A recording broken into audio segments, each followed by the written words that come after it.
Everybody, सो 40 structures हमने complete कर लिए। अब 41 से हम लोग समझना शुरू कर रहे हैं। तो 41 पर दिया है इट इज फॉर ओसी का मतलब होता है objective case, that subject should be one plus object. मैं चाहता हूं कि आप सबसे पहले तो ना इस चीज को थोड़ा ध्यान से देखें कि ये है क्या। इसका उपयोग होता है किसी को एडवाइस करने में। जैसे आप किसी को एडवाइस करते हो तो आप क्या कहते हो? यू शुड स्टडी, आपको पढ़ाई करनी चाहिए, है ना। लेकिन अगर आप ये कहो, इफ यू से तुम्हें चाहिए कि तुम पढ़ाई करो, it is for you that you should study, it is for you, यहां यू लगेगा ऐसा, it is for you that you should study. Rohan को चाहिए कि वो यहां आए, इट इज फॉर रोहन,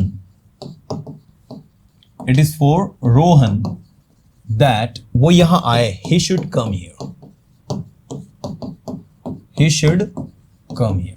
हमें चाहिए कि हम समय को बचाएं, it is for us, it is for अस। अस क्यों आएगा? क्योंकि वी का ओसी, वी का ऑब्जेक्टिव केस जो होता है वो अस होता है ना। It is for us that, अब दैट के बाद आएगा we, it is for us that we should, समझ में आ रहा नहीं आ रहा? It is for us that, हमें चाहिए कि हम वहां जाएं, it is for us that we should go there. हमें चाहिए कि हम इंग्लिश सीखें, it is for us that we should learn English. हमें चाहिए कि हम दूसरों की मदद करें, it is for us that we should help others, it is for us that we should help others. So ये जो है आपका इस तरीके से वर्क करता है, हमें चाहिए, उन्हें चाहिए, ठीक है ना। ऐसे मैंने कहा वहां जाओ, गो देयर, कहीं ऐसा ना हो, लेस्ट you should regret, you should regret का मतलब होगा आपको पछताना पड़े, लाइक। याद रखना लेस्ट का मतलब होता है कहीं ऐसा ना हो, ये कंजंक्शन है।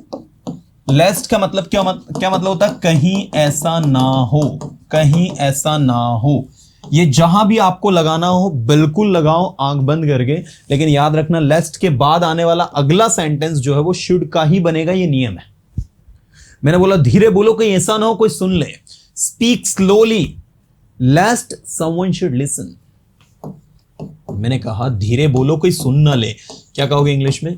Speak slowly lest someone should listen, someone should listen, ठीक है। Speak slowly lest someone should listen, धीरे बोलो कहीं ऐसा ना हो कोई सुन ले। ऐसे मैंने कहा जल्दी चलो कहीं ऐसा ना हो हम लेट हो जाए, hurry up lest we should get late, lest we should get late, कहीं ऐसा ना हो हम लेट हो जाए, देरी हो जाए हमें, है ना।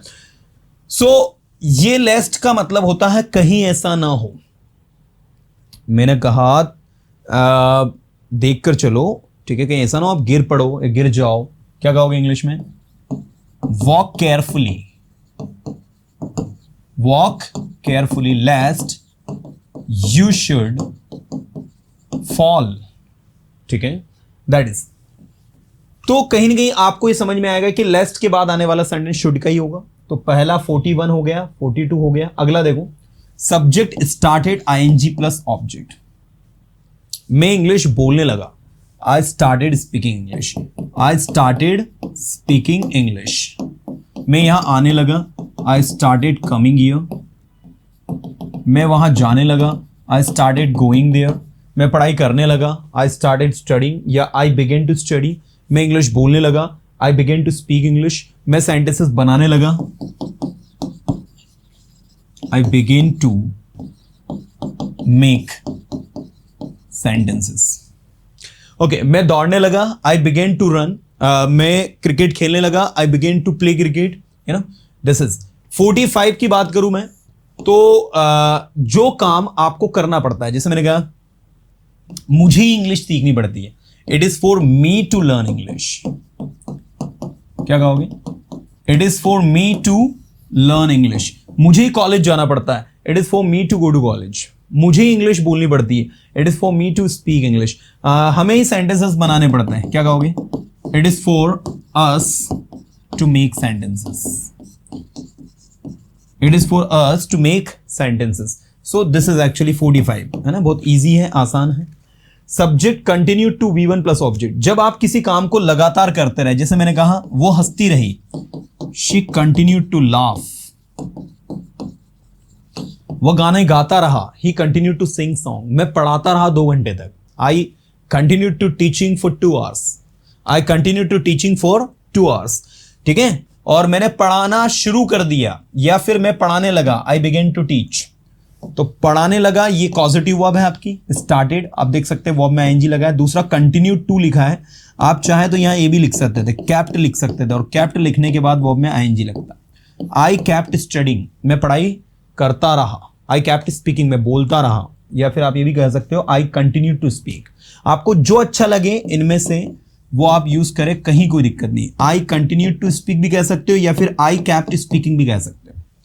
जैसे आपने कहा कल रात में 2 बजे रात तक पढ़ाई करते रहा, last night I kept studying till 2 o'clock, last night I continue to study till 2 o'clock, till 2 o'clock मतलब 2 बजे तक, मुझे समय का पता ही नहीं चला, I didn't realise about time and I kept studying till 2 o'clock. All of a sudden I just saw the watch, I just saw the clock and I came to know that it was 2 o'clock. Then I stopped studying, फिर मैंने पढ़ना बंद किया and went to sleep और सोने चला गया. So you can see that कि I kept studying is equal to I continued to study. Both are having the similar meaning, दोनों के meaning similar है, कोई difference नहीं है. Okay? चलो next 47, भैया बहुत इंपॉर्टेंट है, थोड़ा ध्यान देना। 47, जो भी काम आप करने वाले हो, आपने कहा आपको पता है मैं एक नई बाइक खरीदने वाला हूं, do you know, I am going to buy new bike, क्या कहोगे? आई एम गोइंग टू या I am about to going to, दोनों में से जो आपको अच्छा लगे। I am about to buy new bike, I am going to buy new bike, है ना। तो अबाउट टू गोइंग टू, ठीक है, अबाउट टू गोइंग टू।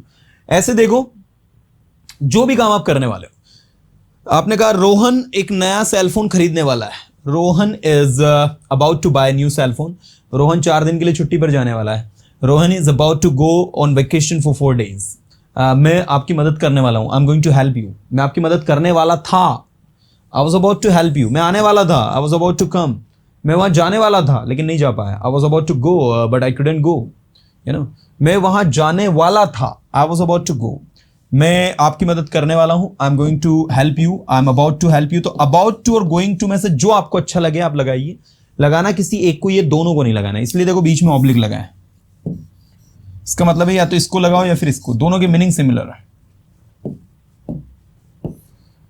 चलिए, स्पेशल स्ट्रक्चर की सीरीज में 47 उम्मीद करता हूं सबको समझ में आएगा, 48 भी आपको आ ही गया होगा, ठीक है। इसके बाद देखो यहां टू बी वर्ब लगी है और यहां पर टू हैव वर्ब लगी है। टू बी वर्ब का मतलब होता है कुछ होना और टू हैव वर्ब का मतलब होता है पास कुछ होना। तो आप देखें आपकी मॉडल वर्ब क्या लगी हुई, शुड। तो मैंने कहा तुम्हें ईमानदार होना चाहिए, क्या बनेगा इंग्लिश में? You should be honest. इसका जब इंग्लिश बनाएंगे हम तो हम कहेंगे you should be honest. You should be honest का मतलब होगा तुम्हें ईमानदार होना चाहिए, और इसमें क्या होगा, तुम्हारे पास ईमानदारी होनी चाहिए, यू शुड हैव ऑनेस्टी। यहां ऑनेस्टी आएगा, यहां ऑनेस्ट आएगा। मैंने कहा यू शुड बी लॉयल, आपको वफादार होना चाहिए, यू शुड बी लॉयल, आपको वफादार होना चाहिए, and you should have loyalty, आपके पास वफादारी होनी चाहिए। ऐसे देखो मैंने कहा उसके पास नॉलेज होना चाहिए, तो शी शुड हैव नॉलेज। क्या कहेंगे हम? She should have knowledge. उसके पास स्किल्स होनी चाहिए, शी शुड हैव स्किल्स। उसके पास पोटेंशियल होना चाहिए, शी शुड हैव पोटेंशियल। उसके पास समय होना चाहिए, she should have time, she should have time. ये इस तरीके से आपका बनेगा, ठीक है। तो somehow you can see that how these structures are actually working। मैंने कहा आपको क्रिएटिव होना चाहिए, बोलो यू शुड बी क्रिएटिव। आपको अपने काम के प्रति ईमानदार होना चाहिए, you should be honest towards your work. जरा बोलो तो फटाफट फास्ट, यू शुड बी। तो बी मतलब होना, बी मतलब होना, हैव मतलब पास होना।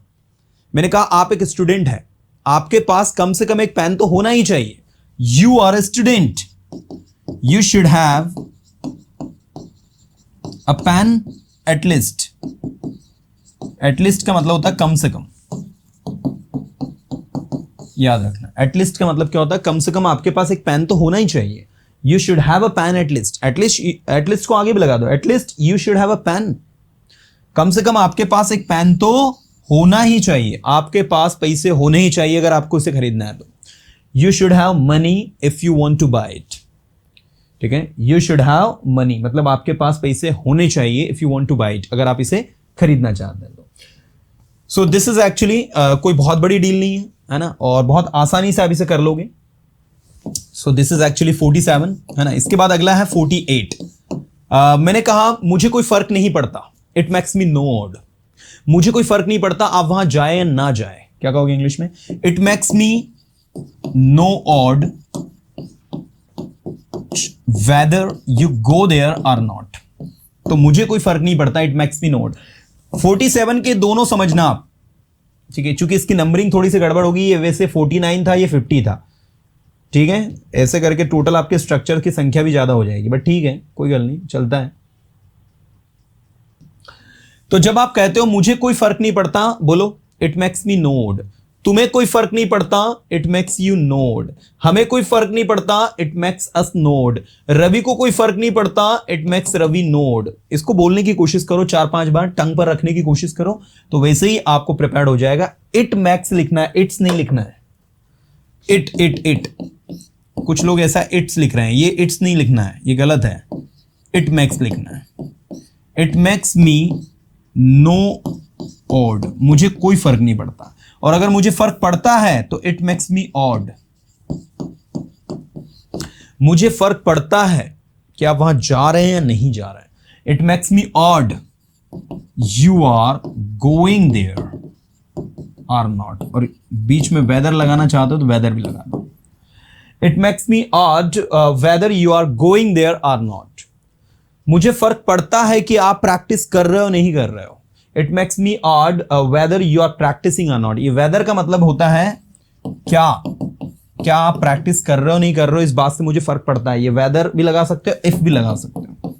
It makes me odd if you study or not, ठीक है। मुझे फर्क पड़ता है कि क्या आप पढ़ाई करते हो या नहीं करते हो उस चीज से, है ना। तो इट मेक्स मी ऑड और it makes me no odd. फर्क नहीं पड़ता है तो ऑड के आगे क्या लग जाएगा? नो।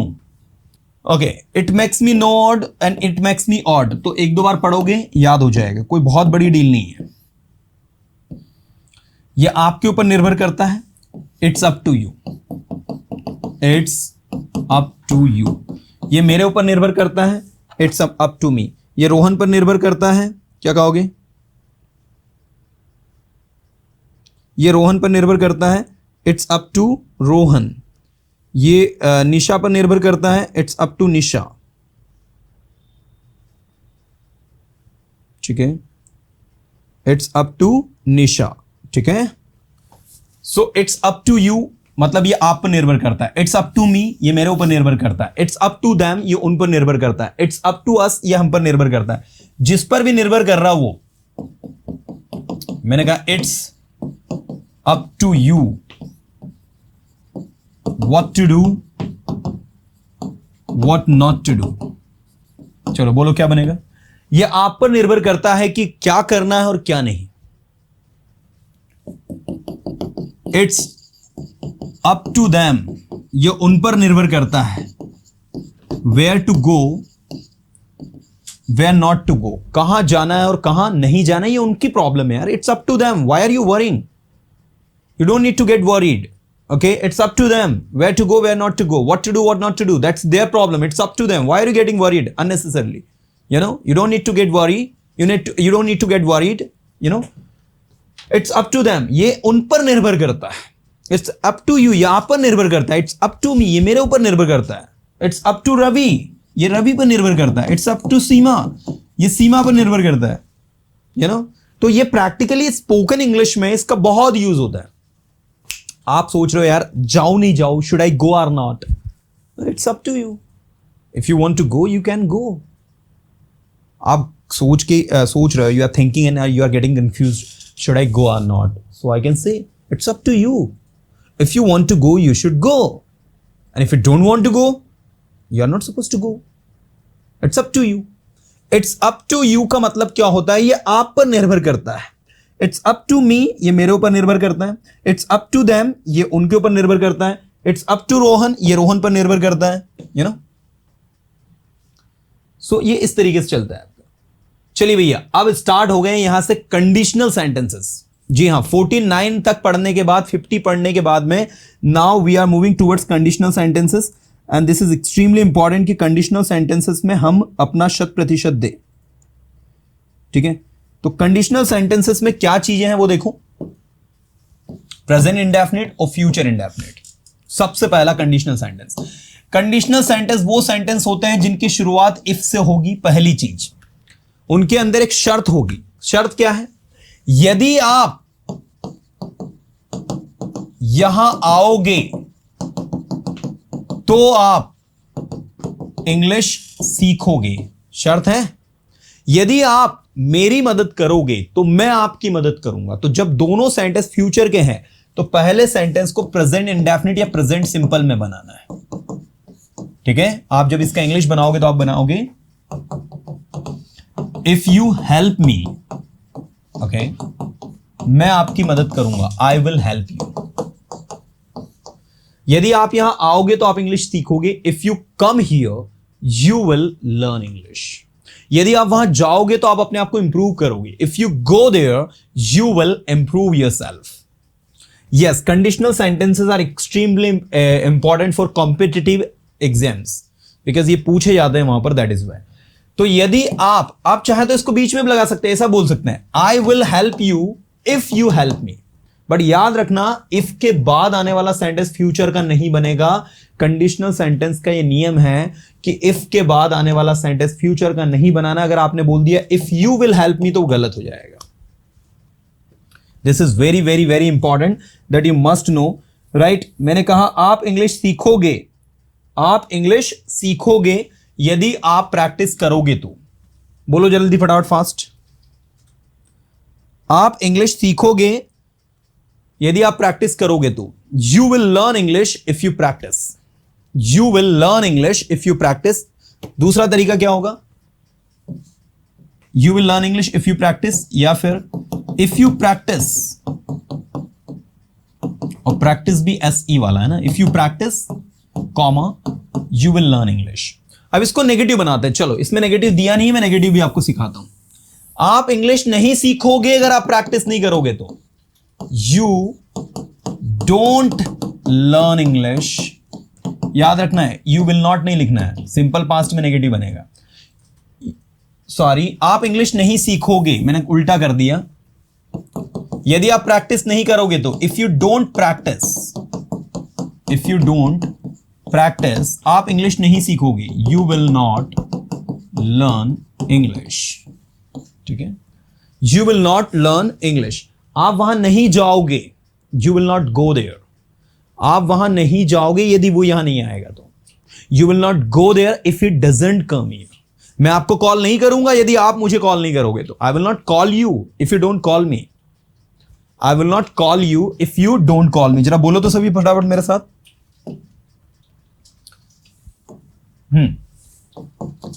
मैं आपको कॉल नहीं करूंगा यदि आप मुझे कॉल नहीं करोगे तो. I will not call you. ठीक है, या आपने कहा मैं नहीं आऊंगा अगर आप मुझे इनवाइट नहीं करोगे तो. I will not come if you don't invite me. If you don't invite me. यदि आप मुझे व्यक्तिगत रूप से इनवाइट नहीं करोगे तो. If you don't invite me personally. ठीक है, I will not come if you don't invite me personally. ठीक है, मैं आपकी मदद नहीं करूंगा यदि आप मेरी मदद नहीं करोगे तो. I will not help you if you don't help me. आप ऐसा भी लिख सकते हो, if you don't help me, ये पहले आ जाएगा. If you don't help me, I will not help you. If you don't help me, I will not help you. If you don't help me, यदि आप मेरी हेल्प नहीं करोगे. If you don't help me, I will not help you. मैं आपकी मदद नहीं करूंगा. Getting everyone? So this is extremely important कि आप किस तरीके से इसको बना रहे हो, प्रैक्टिस कर रहे हो. आप सभी को ध्यान देना है, एक एक चीज की वैल्यू करनी है, and somehow this is very very very crucial for all of us. Okay, ऐसे ही देखो मैंने कहा। अब अगला देखो, अगला कंडीशनल सेंटेंस अलग है। पहला पास्ट में आएगा, पहला पास्ट इंडेफिनिट आएगा और दूसरा वुड आएगा। अब ये नई चीज क्या है वो देखो। स्ट्रक्चर पहले मैं येलो से लिख देता हूं ताकि आपको सारी चीजें क्लियर अच्छे से हो। If subject V2 plus object, और अगला सेंटेंस जो है वो would plus V1 plus object का। आप टेंस्ड हो, आपका आज रिजल्ट आने वाला है, and you are tensed that whether you pass or not. So I would say don't worry. अगर आपने पढ़ाई की, यदि आपने पढ़ाई की तो आप पास हो जाओगे, पास हो जाओगे। ठीक है, टेंशन लेने की जरूरत ही नहीं है। क्या बनेगा इंग्लिश में? पहला सेंटेंस पास्ट का, if you studied you would pass, don't worry. अगर आपने उसकी मदद की तो मैं आपकी मदद करूंगा। एक पास्ट का, एक फ्यूचर का। If you helped him, if you helped him I would help you. ठीक है, आप इसको ऐसा भी लिख सकते हो, I would help you if you helped him. ठीक है, वो आपको पनिश करेगी अगर आप लेट गए तो। She would punish you, she would punish you if you went late, if you went late. ठीक है, she would punish you if you went late. She would punish you, वो आपको पनिश करेगी इफ यू वेंट लेट, अगर आप late गए तो, है ना। सो ये इस तरीके से आपका चलता है। एक दो बार बोलोगे ना तो वैसे ही आपको प्रिपेयर्ड हो जाए, कोई बहुत बड़ी डील नहीं है। नाउ, यदि आप वहां जा सकते थे तो आपको वहां जाना चाहिए था। If you could have gone there you should have gone there. अगर आप उसे कॉल कर सकते थे तो आपको उसे कॉल करना चाहिए था। If you could have called him you should have called him. ध्यान दीजिएगा, जब आप किसी से कोई काम करने के लिए कहे कि यदि आप ये कर सकते थे तो आपको करना चाहिए था, यदि आप बोल सकते थे तो आपको बोलना चाहिए था, यदि आप सेंटेंसेस बना सकते थे, ठीक है, तो आपको सेंटेंसेस बनाने चाहिए थे। If you could have plus V3 plus object, subject should have V3 plus object. ठीक है, मैंने कहा यदि आप सेंटेंसेस बना सकते थे, if you could have made sentences, अगर आप सेंटेंसेस बना सकते थे तो आपको सेंटेंसेस बनाने चाहिए थे। You should have made sentences। यदि आप रोहित की मदद कर सकते थे तो आपको उसकी मदद करनी चाहिए थी। If you could have helped Rohit, तो आपको उसकी मदद करनी चाहिए थी ना भाई। You should have helped him. ठीक है, तो इस तरीके से जब भी कोई काम कर सकते थे, हो सकता था, कोई सिचुएशन ऐसी थी कि भाई ये काम कर सकते थे तो ये हो सकता था। ठीक है, तो इस स्थिति के लिए, इस सिचुएशन के लिए आपको इसको उपयोग करना है, and that's not a big deal. चलो आगे देखो, नेक्स्ट आपका क्या दिया है और किस तरीके की सिचुएशन दी है। यदि आपको इंग्लिश सीखनी होगी, यहां इफ लगाना, इफ मिसिंग है ना 53 वाले में, if plus subject would have. यदि आपको इंग्लिश सीखनी होगी तो आप यहां आओगे। If you would have to learn English you would come here. यदि आपको अपने आप को इंप्रूव करना होगा तो आप इस सेशन को एंड तक अटेंड करोगे। If you would have to improve yourself you would attend this session till end. अगर आपको इस कॉन्सेप्ट को समझना होगा तो आप इस सेशन को एंड तक देखोगे। If you would have to understand this concept, you would watch this session till end, है ना। तो इस तरीके से अगर आपको कोई काम करना होगा तो आप ये करोगे, उसके लिए आप इसका उपयोग करते हो। 54, यदि आपके पास कोई चीज है तो आपको उसका उपयोग करना चाहिए। यदि आपके पास नॉलेज है तो आपको कुछ करना चाहिए। If you have knowledge you should utilise it. अगर आपके पास पैसे हैं तो आपको खर्च करने चाहिए। If you have money you should invest it, you should spend it. यदि आपके पास पेन है तो आपको लिखना चाहिए, if you have pen you should write. कितना सरल है, ये तो बहुत ही सरल है। 54, 53 इनमें कोई बहुत डिफिकल्टीज नहीं है, ये ऐसे कंडीशनल सेंटेंस है तो बहुत ईजी है ना। यदि आपके पास नॉलेज है तो आपको बिजनेस स्टार्ट करना चाहिए। If you have knowledge you should start your business.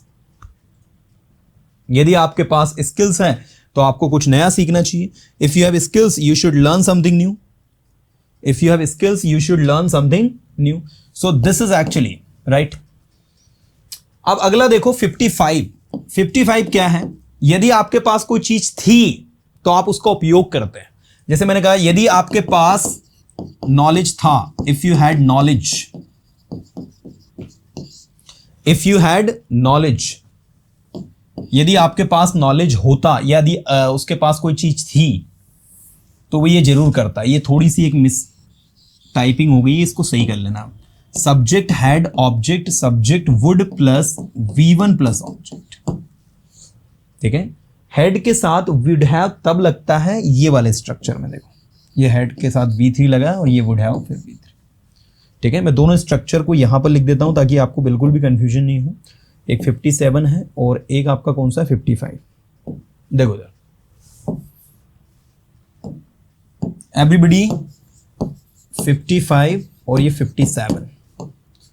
एक थोड़ा सा भी कंफ्यूजन आपको नहीं होना चाहिए।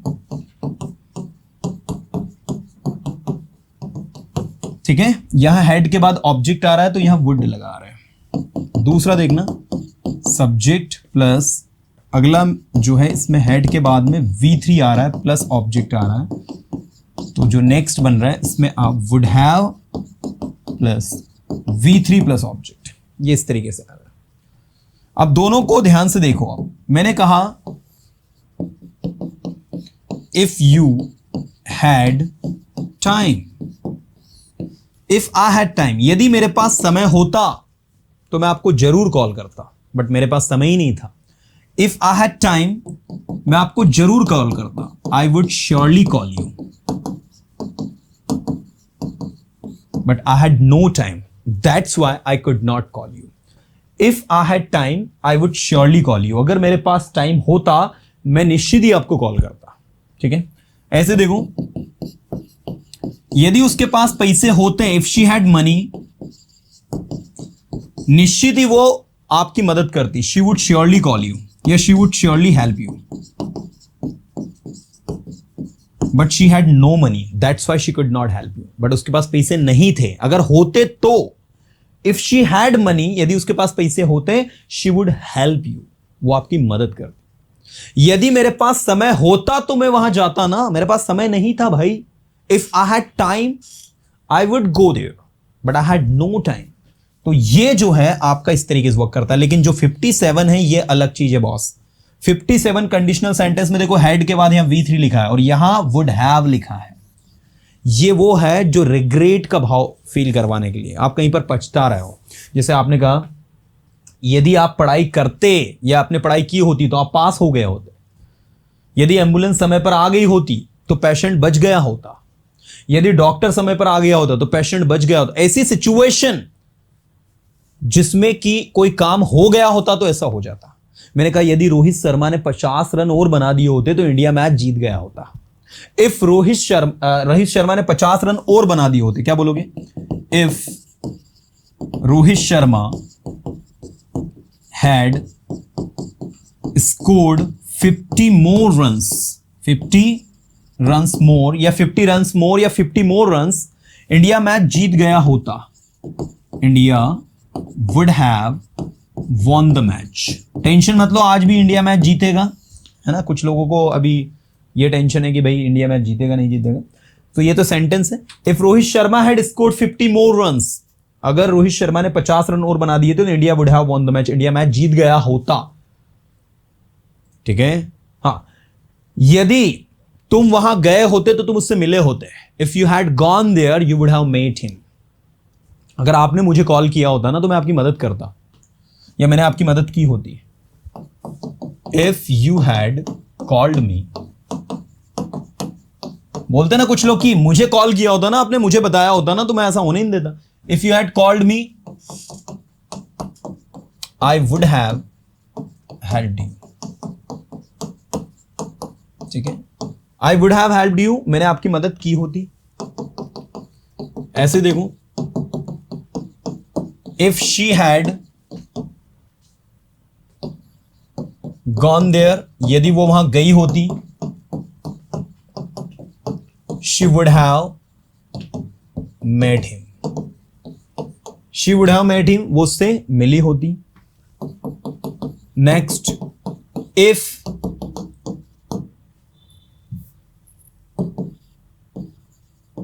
रोहित हैड प्लेड वेल, अगर रोहित अच्छा खेला होता, India would have won the match so far, तो इंडिया अभी तक मैच जीत गया होता। Now the time is going to be 9 o'clock. India would have won the match if Rohit had played well. You know, if Rohit had played well, India would have won the match so far. अभी तक तो India match जीत गया होता यार। India is still playing, but India would have surely won the match if Rohit had played well in the beginning. You know? So इस तरीके से आप जो भी काम हुआ होता उसके लिए would have लगता है। 2, 3, 4 बार बोलोगे तो ऑटोमेटिक आपको ये सारी की सारी चीजें यूज हो जाएंगी, कहीं कोई दिक्कत नहीं आएगी। हाँ, चलिए इसके बाद अगला देखो, ये हो गया हमारा, ये भी हो गया, ये हो गया, ये हो गया। यहां पर मैंने बताया था वुड हैव मत लगाना। 56 छूटा है। 56 क्या है? 56 लास्ट कंडीशनल सेंटेंस है, और भैया ये 56 बहुत ही इंपॉर्टेंट है, जो एग्जाम्स की तैयारी करते हैं उनके लिए भी इंपॉर्टेंट है, क्योंकि ये पूछा जाता है एग्जाम्स में भी। 56 वाला जो है उसमें क्या होता है कि भाई इफ के बाद में ना सारे सब्जेक्ट के साथ वर लगाना है प्लस ऑब्जेक्ट, ठीक है। फिर आपको अगला जो सेंटेंस है उसमें वुड लगाना है, फिर V1 plus object.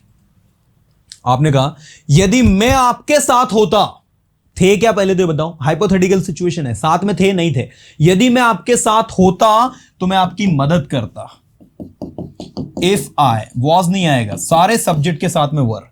If I were with you, मैं आपकी मदद करता, आई वुड हेल्प यू। अभी मैंने कौन सा बताया था आपको इससे ऊपर, ये वाला बताया था कि subject plus had plus object, यहां भी वुड लग रहा था। दोनों में अंतर क्या है? दोनों में अंतर यह है कि यदि मैं होता कुछ, यदि मैं आपके साथ होता तो मैं आपकी मदद करता, if I were with you I would help you. और हेड वाले में यदि आपके पास कुछ होता, जैसे यदि मेरे पास कार होती तो मैं ड्राइव करता, if I had car I would drive it. और वो जो बताया था वो अलग था, if subject had plus V3 plus object, उसमें वुड हैव लग रहा था। यदि आप वहां गए होते तो आप उससे मिले होते, if you had gone there you would have met him.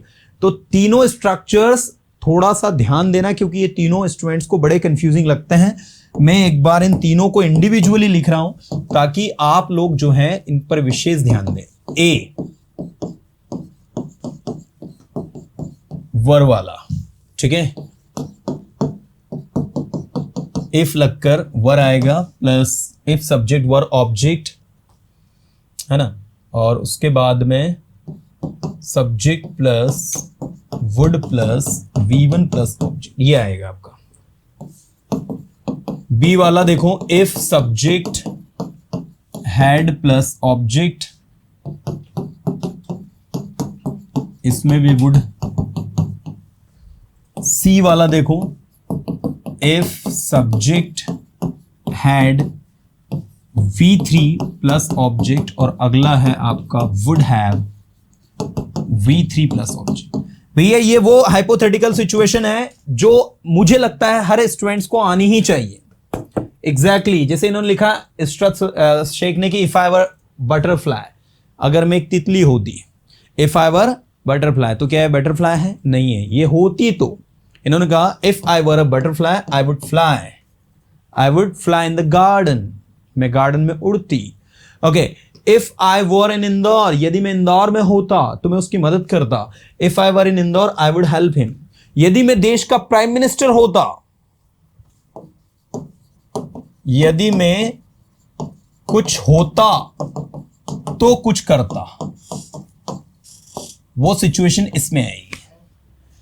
इसमें क्या होता है, यदि मेरे पास कुछ होता